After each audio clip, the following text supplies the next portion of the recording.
Сәлеметсіздер ме? Бүгін бізде қонақта белгілі кинорежиссер, сценарист, продюсер, Қазақстанның еңбек сіңірген қайраткері Сергей Жұмабайұлы Әзімов. Қош келдіңіз.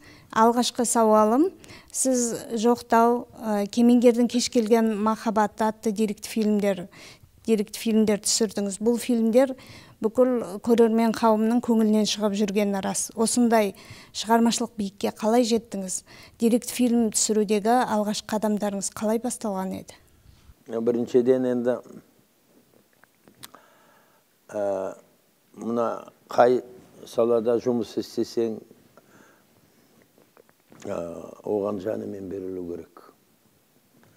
Ал енді мына деректі кино саласы, ол үлкен өнер, ол жеке жанр. Сол жанрдың қырын-сырын неден басталады? Кейіпкерден басталады.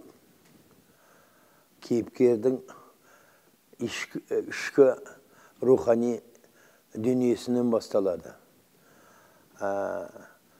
Сен осы мына кейіпкерді көрерменге дұрыс жан-жақтан көрсету үшін сен өзің кейіпкеріңді жанымен сүюің керек. Онымен тіл табысуың керек. Мына араларыңызда бір үлкен сенім пайда болмаса, оны ашық сөйлету, оның бүкіл тағдырдағы тек жақсы жағын емес, кемшіліктерінде, бүкіл ойларында көрерменге жеткізе алмайсың.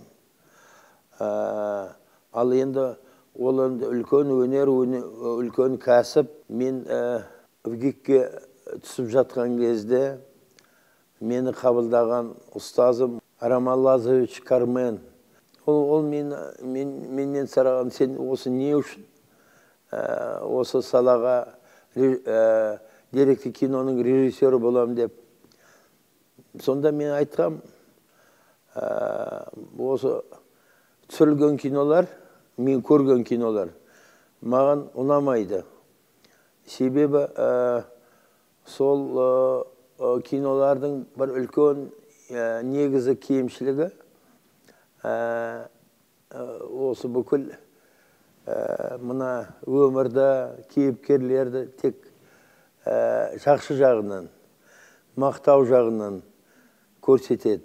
Одан кейін мына атақты, танымал кісілерді соларға тек назар аударады.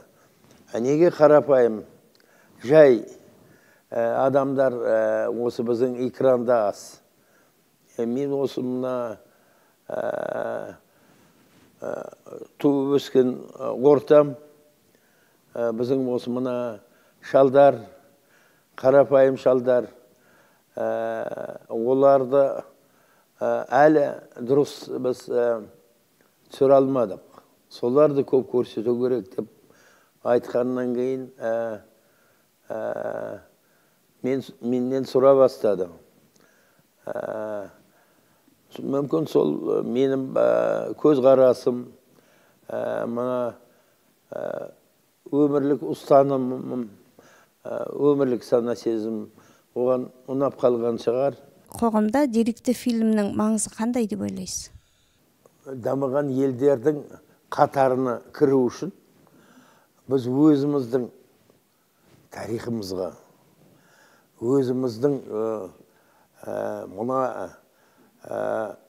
архивына, өзіміздің мына деректі кино саласына, бүкіл біздің мына мәліметтерге